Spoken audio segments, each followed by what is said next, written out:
Rev it up and welcome to Cars Yeah, show number 1338.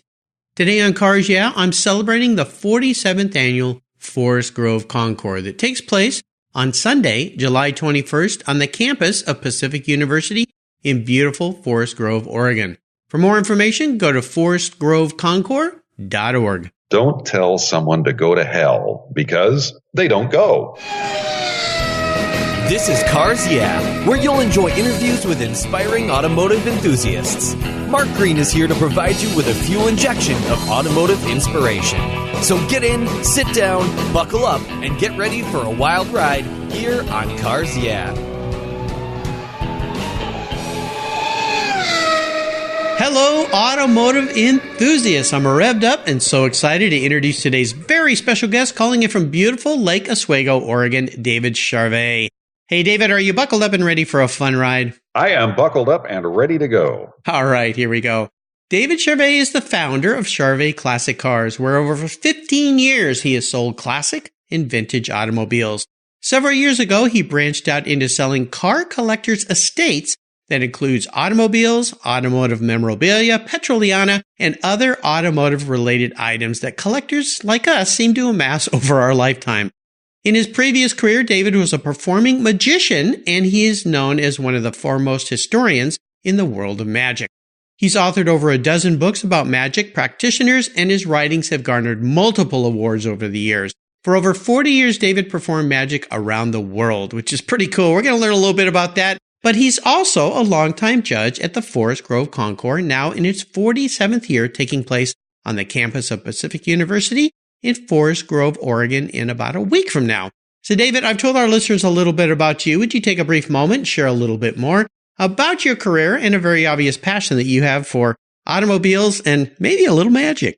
Well, the story of me, really, it's all revolves around history. I love history. I was raised among history. My dad always was telling us to go read up in a book and learn something. And he always said you should know a little bit about everything. And so I took that to heart, and I loved history, which of course led to magic history. But for me, it also led to automobiles, old cars. So it's all wrapped up in that one word, history, with me. I love it. I love it. Well, we're going to learn about your history as we go through the questions here. But I always like to start by asking my guests for a success quote or a mantra. This is some kind of saying that's been a bit instrumental in forming your life and your success. It's a great way to get the inspirational wheels or tires turning here on Cars Yeah. So, David, take the wheel. This was a quote or a mantra that was given to me by my great friend, the late, great Monty Shelton, who was a race car driver for 60 years. He had a very successful automobile dealership in Portland, Oregon for about 60 years. And he always told me the famous line he had is, "Don't tell someone to go to hell because they don't go." And it's true. It's true. Yeah, you know. And it's not always that the customer is not always right, but you don't want to burn a bridge. So, and in life, never. I think that's true in life. So, someone may have a differing opinion. They may not agree with you, but just go with the flow. Life is too short. So just. I love that. And we just recently lost the great Monty Shelton. I would have loved to have had him be a guest here on the show. I know that you guys were close friends, and let's touch on Monty just for a brief moment here, because he lived a life that was absolutely fantastic. He lived a life that was full of excitement and fun around automobiles. So what's your relationship with him and your memories of the great Monty Shelton? Boy, I knew Monty for probably 25 years. I met him initially through the Classic Car Club here in Portland. We were members, and he always had great classic cars. And then he bought a car for me. He bought a 1940 Packard that I had about 20 some years ago. And that's when we really knew each other. And then about 10 years ago, he called me. And what led to this mantra I just told you was the fact he said, "David, a man I had working with me who was selling my old cars for me just told a customer to go to hell, basically."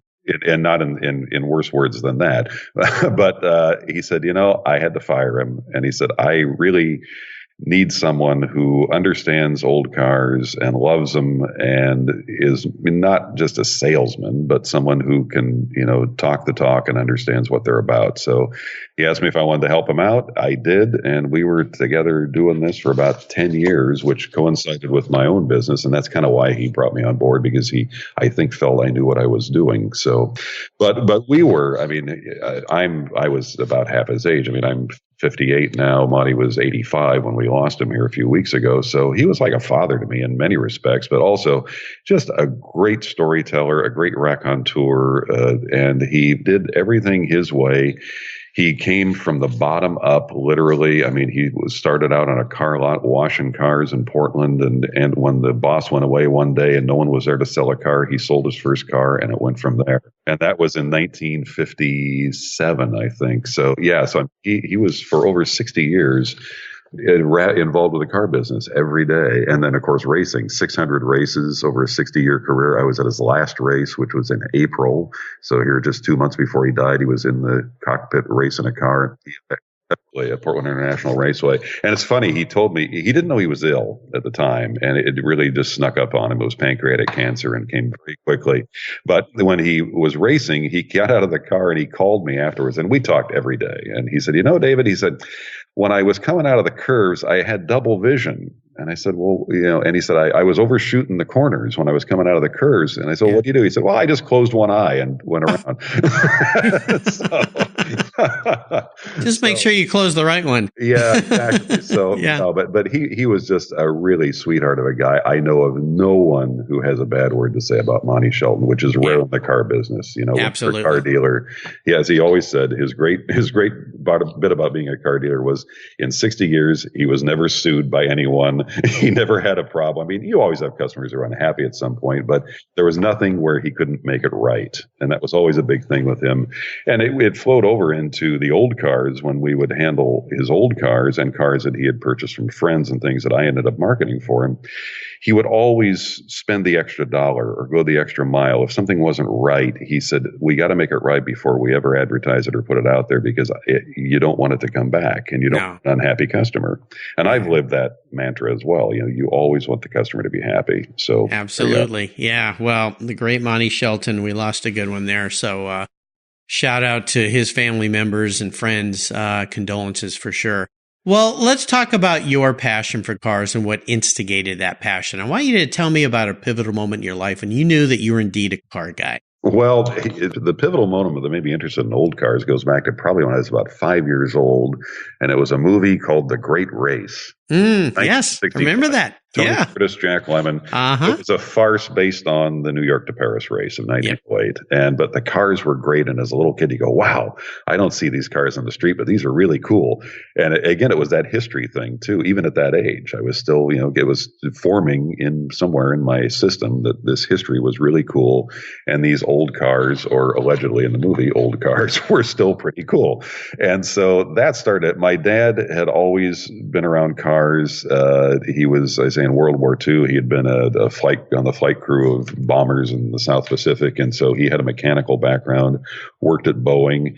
He was always bringing home cars, that he would find and work on them. And not so much buy and sell, but just because he loved them and he didn't want to see something become derelict. So his background, again, was automotive and carburation when he was in the Air Force, and ended up working in Seattle. There was a unlimited hydroplane racing, which goes on in Seattle.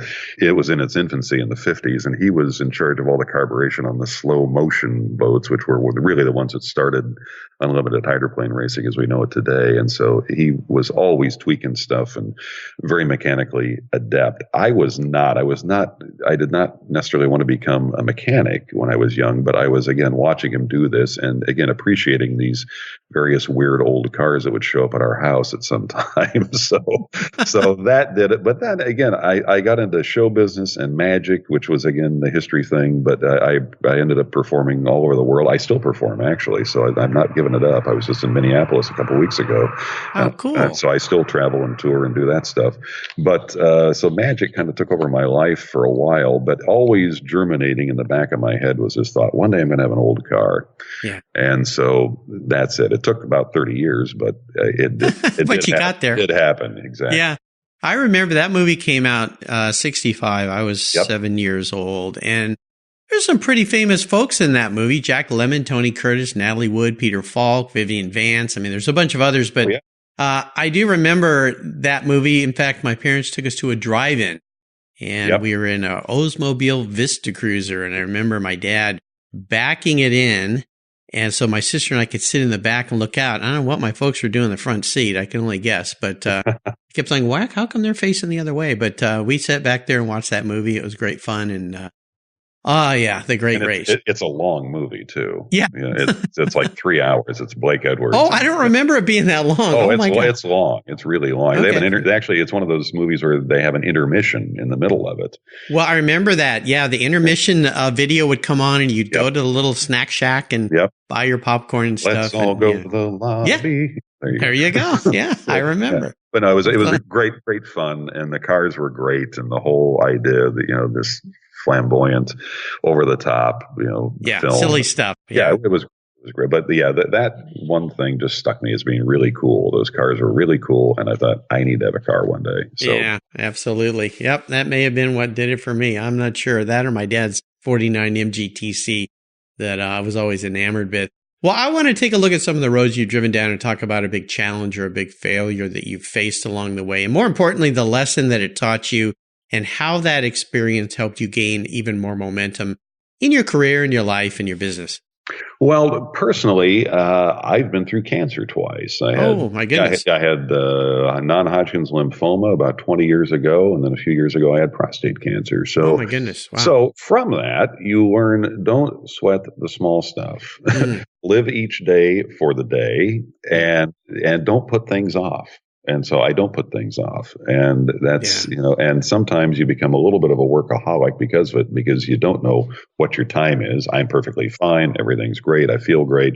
But you still always in the back of your head say, I have nothing to complain about. My life is great. Everything is good. I've got a wonderful family. And in terms of business, you just move ahead. You always move ahead. And nothing upsets me. Nothing phases me because it can't. There's no reason for it to. So yeah. Well, I'm so happy. My mother's a cancer survivor as well. And we've lost other family members to cancer. And you're right. In fact, I was just talking to an old high school friend of mine. She just turned 60 yesterday. I gave her a call, and she was talking about how many funerals of her parents' friends she's been having to go to. She still lives in the city where I grew up down in La Jolla, California. And you just don't know. And with my social media presence now through Cars, I have a lot of followers. I don't know personally a lot of them, but it's like every week, one or two people. We just lost Barry McGuire's daughter, Nicole, who was a guest on the show. I believe I've had 6 or 7 guests now who've been guests of mine on Cars podcast that we've lost. So cherish every day. It's cliche, but it is so true. Live every day to its fullest. And as a dear friend of mine said, every time you lose a friend, go out and make another one. There you go. And it's true. Yeah, absolutely. Well, let's have a little bit of fun and talk about your first really special vehicle. You've had a lot of cool cars, I know, but is there one in particular, that first one you got that you finally went, I finally got this thing? And tell us a memory you have about that ride. Well, the one that tipped me over the edge. I mean, I always knew I wanted an old car. My older brother, was a member of the Model A Ford Club, although he didn't have a Model A. He always was looking for a Model A, never really found one. But I always thought I wanted something, but I didn't want, I don't know. I wanted something a little more, not necessarily exotic, but just something a little bit different. So I was at a business meeting, unrelated to magic and show business, of an advertising meeting, because that's my other business I've been in for years. And I was at a restaurant, and I go into the parking lot. I arrive at this restaurant, and there's a whole slew of Packards in this parking lot. And I think, wow, this is cool. And it was the local Packard Club having a meeting. So, of course, I poked my head in the door, and I said, hey, I've thought about a Packard. And they said, well, you need to meet this guy, Dave McCready. And so Dave McCready, who's a longtime Packard owner and restorer and collector here in the Portland area. I met Dave, and he's about 6'5", great big guy. And I said, hey, I've been looking for a Packard. He said, I've got one. And it's a 1940 Packard 120 sedan. And he said, I think you'll like it. And so a couple days later, I went out to his house, looked at the car, fell in love, bought it. And the rest is history. That was the car. And the great thing was, I did not get jaded as a lot of people do from their first old car experience. This car was done. It was restored. It was a proven driver. And I was naive enough at that time, at least in terms of operating an old car, that I just got in it and drove it. And it never let me down, which, that's the key moment, I think, because if you get a bad car and it sullies your whole experience, you're going to hate them. But I drove that car 30,000 miles in 3 years that I had. I drove it practically every day, and it was 120, which is the smaller Packard, so it's easier to handle, easier to drive, easier to find parts for, and had overdrive. Second year, the Packard offered overdrive, so you could drive it on the freeway at 60, 65. I got in it one day, and I went to visit some friends in Salt Lake City and took it out and headed out on 84 up the Columbia River Gorge, went to Salt Lake City, came back. Oh my gosh. Great. And so, and that was in the middle of summer, and you get a little vapor lock, click on the electric fuel pump, away it goes, and it was fine. So that sealed my interest in or knowledge that you can drive an old car, and that Packards were probably the best built car of the day. And wow. I still believe that, which is why I probably own so many Packards. I own nine of them over the years. Oh my gosh. Talk about serendipity, being at a meeting and seeing all these cars, sticking your head in the door and just saying, hey, I'm kind of interested, and look where it ended up. I mean, it's a great story about getting involved with car people, clubs, organizations, and that's how you find the best cars. It really is. Absolutely. Absolutely. Yeah, it is. You go to the knowledgeable people. I mean, you go to the mark-specific clubs. If you're looking, if you're a Hudson person or you want to have a step-down Hudson, go to the Hudson Club. And it's the same thing. And Classic Car Club's the same. There are a wider variety of cars, of course, but there's always some person. If you want a Cadillac, pre-war Cadillac, there's always some pre-war Cadillac person in the club who will tell you all about it. And it's great. And the lesson here is find a car that's already been sorted, which is exactly what you did, versus doing all that work yourself. And there's always some little niggly thing that, you have to deal with, especially in an old car. But what a wonderful story. Well, how about seller's remorse? You said you've owned a lot of Packards in particular, but is there one car that if you could have it back, and let's take money off the table here, just an emotional basis. Two of them, probably. They're both Cadillacs. One was a 1934 Cadillac, which is 34s are a pretty rare breed of car. They were kind of an individual 1 year, 2 year design, basically, but they were 1 year with what they call their biplane bumpers. A very Art Deco, very aerodynamic looking car. Really, the first aerodynamic Cadillac was 1934, and it was built around the time of the World's Fair in Chicago, and when everything was Art Deco. And I think they built total production of Cadillac in 34, because we're talking the middle of the Depression, was like 2,700 cars of the 20 series. So, I mean, there were not a lot of them made. I had this car and got it again from a guy here in the local Classic Car Club. I actually sold it for him to someone else, and then it came back and went to a friend of mine who has a dealership, Dale Matthews, who has Memory Lane Motors in Portland. He had the car, and Dale had it for about a year. Nobody seemed to know what it was or wanted it. And I went to Dale. I said, look, I know what it is. I already sold it once, so I'll buy it. So I bought it back. And I enjoyed it. I upgraded it, did all the little things you want to do. I took it down to the Cadillac National Show in 2016 and walked away with a first place with the car. Wow. Cool. And touring, which was cool. And then I had a guy call me because, of course, I put it out there as I put out everything I have because they're just cars. And so that's the business you're in. Can't keep them all. But I put it out there, and the guy bought it, and he had it, and he said, "I have a limousine service." I said, "That's great," but I said, "Realize this is a 1934 car. It's a 50-mile-an-hour car. Blah blah blah." So fine, and he got it, and about a month later, I heard they overheated it. They seized the engine. Oh, no. They tore out the engine, put in a short block Chevy, changed the front clip. I mean, this was a national first place car. And my gosh.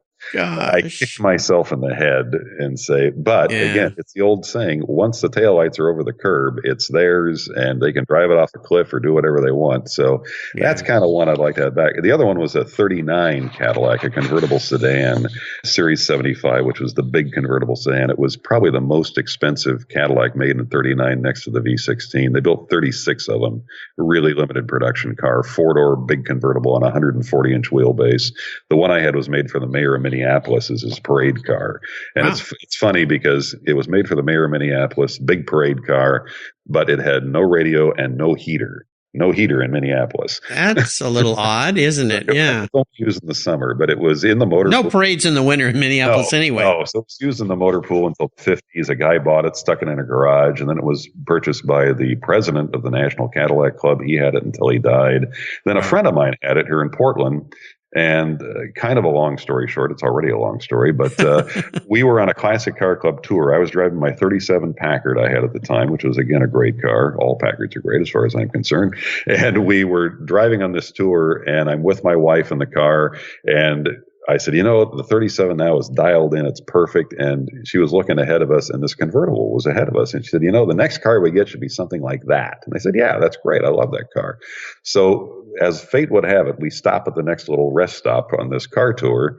And I'm talking to this guy who has this Cadillac. And I said, boy, I really love your car. He said, well, I really love your Packard. And then he drops the bomb. He said, well, you wouldn't want to trade, would you? There you go. Trade across? Okay. So I did.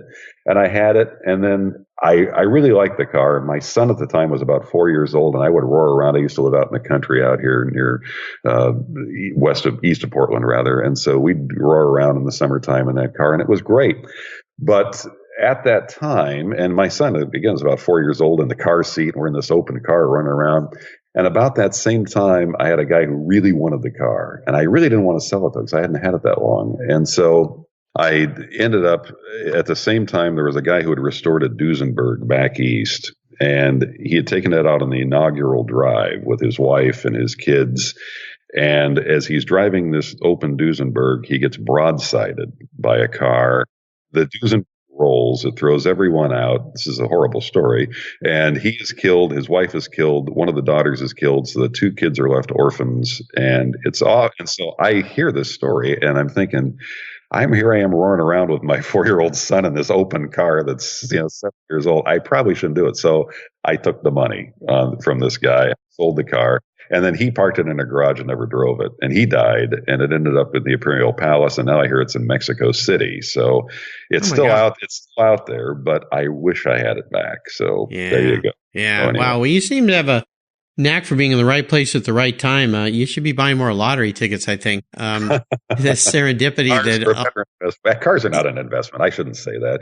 You buy a car because you love it. You don't buy it for fake money. You don't buy it for any reason other than you personally like it at that point in your life. Absolutely. And I think you have to live that way, because if you think you're going to buy cars as an investment, they're not an investment. You might get lucky. Usually not. Yeah. Don't ever add up all the money you spend on them.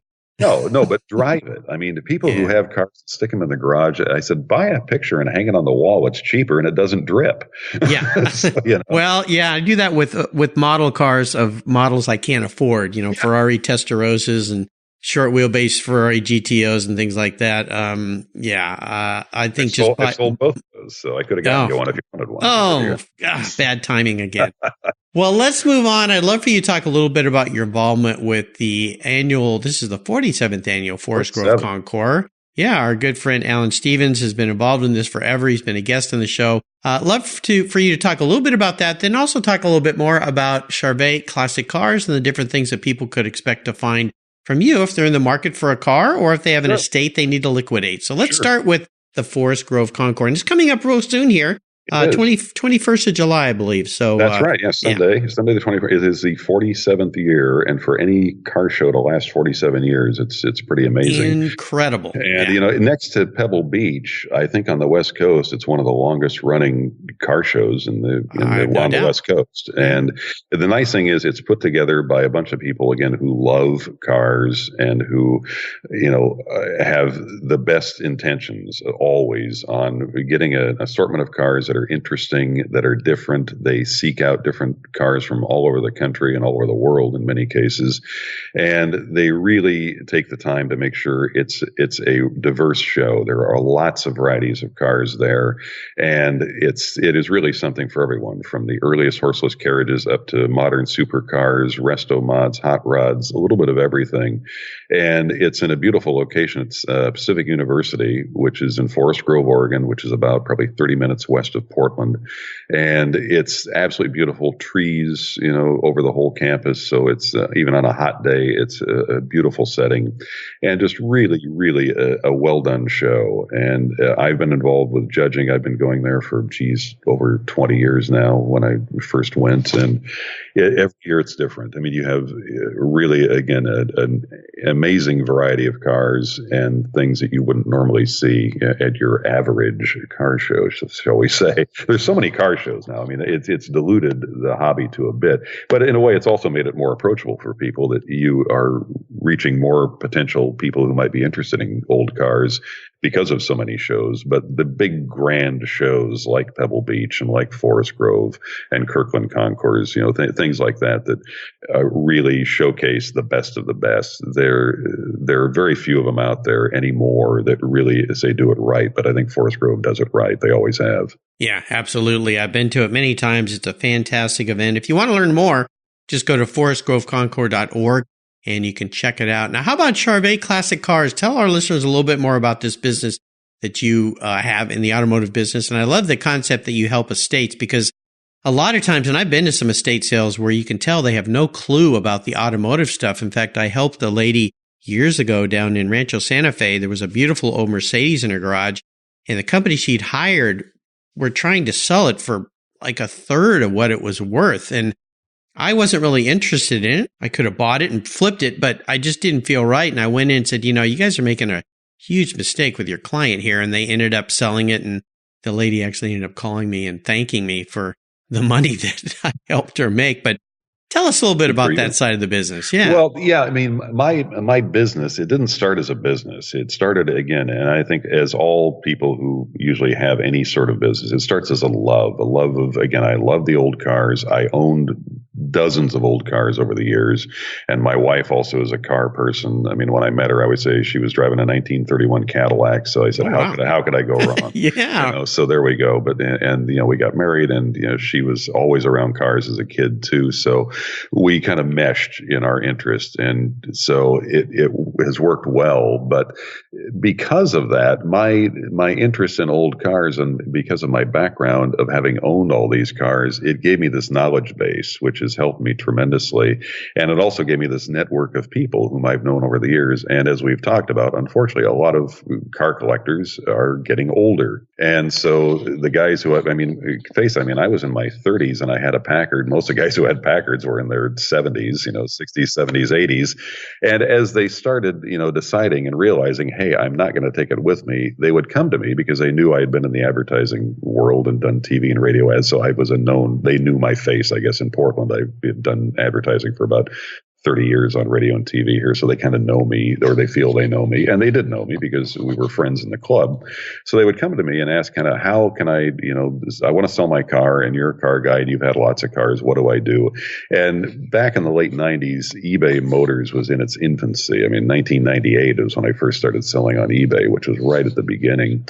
And so I would basically help them write their ad. I would photograph the car. I would do all this stuff and then put it online for them, and basically let them handle the money, and they had the title and they had the car. So I was kind of like, I was like the nickel ads.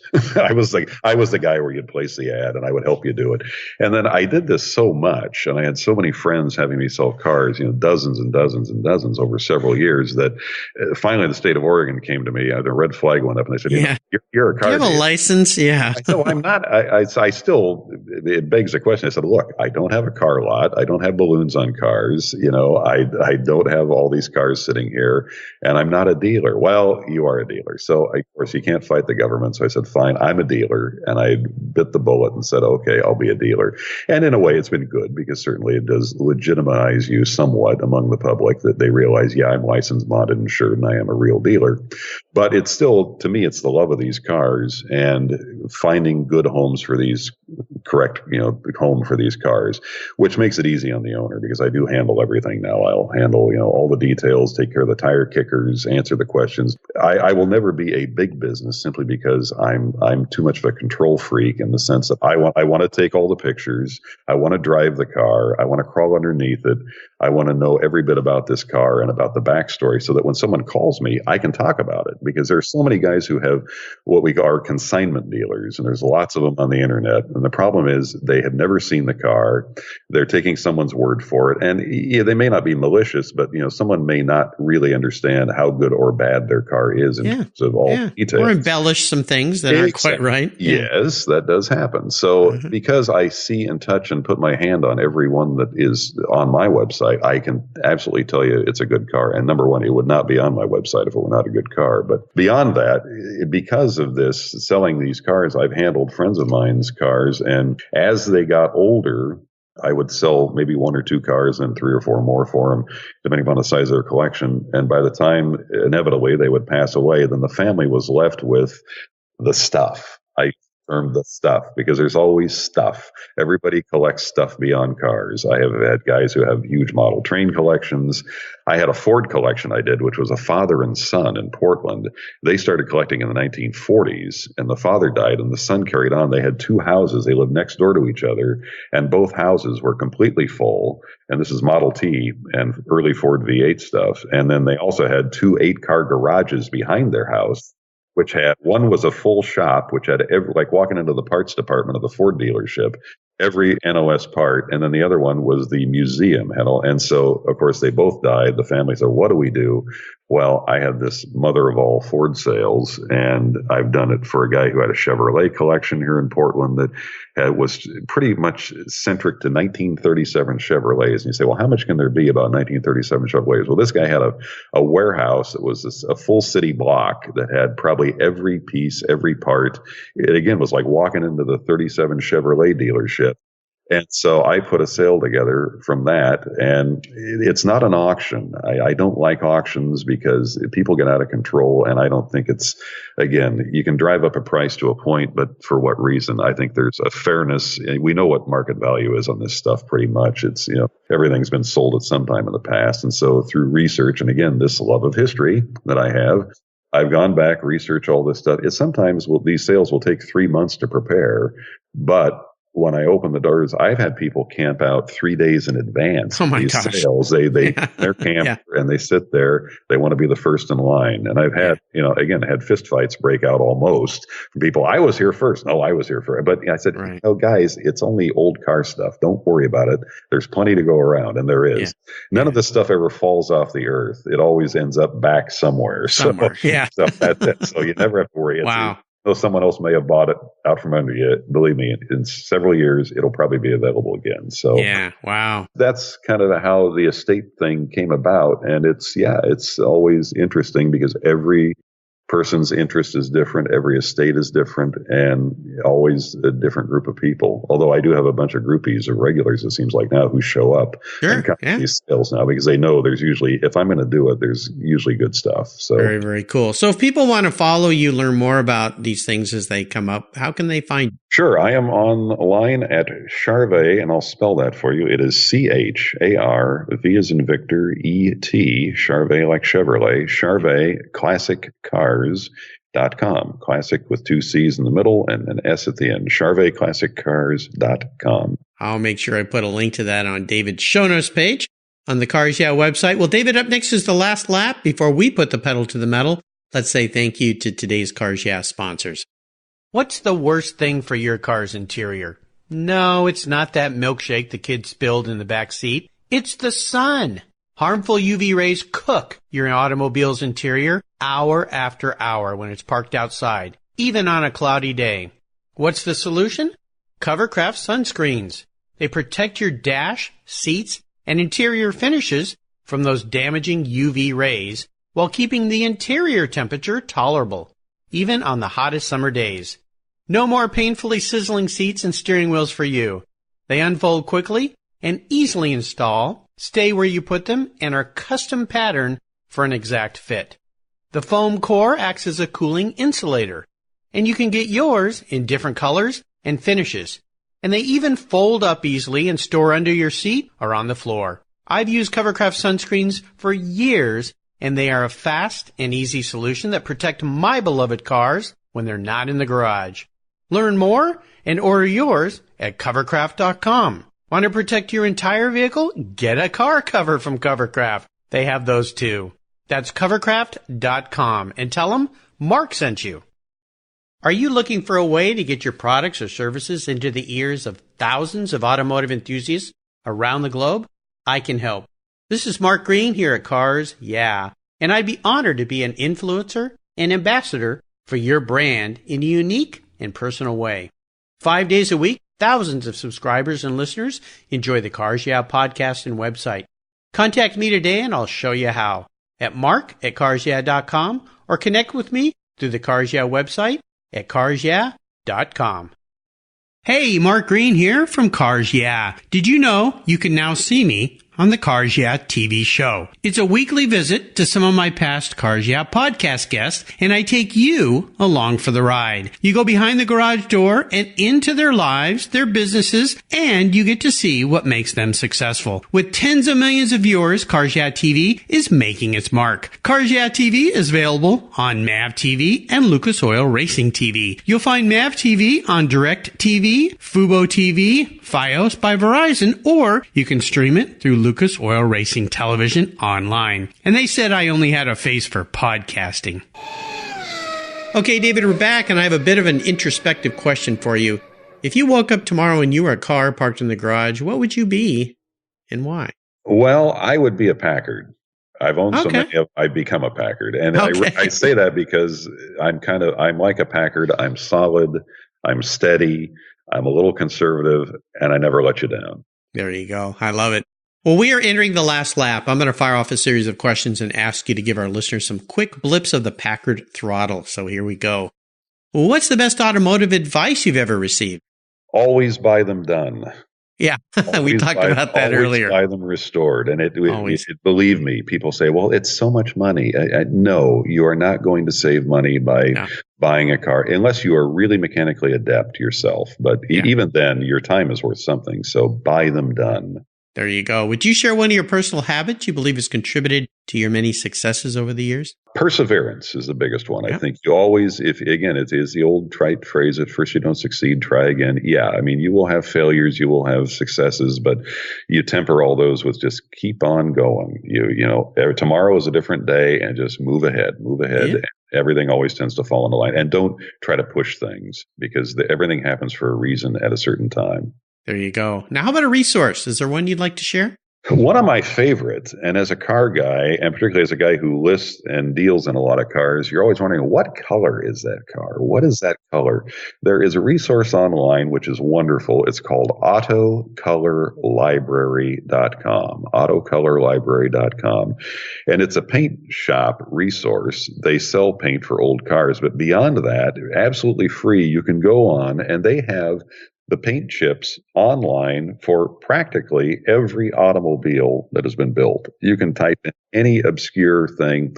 Going back to even when these were coach-built horseless carriages, they have the paint catalogs from these companies that made varnish and shellac back in 1910, and what the correct colors were. And it's amazing. I'm in 1946 Hudson. What color? Boom. They're all there with the actual color chips, 48 Packard. Boom. They're all there. And it's wonderful if you are, again, researching a car, or you're trying to decide what color am I going to paint my car if you didn't buy it done, or if you're going to redo it.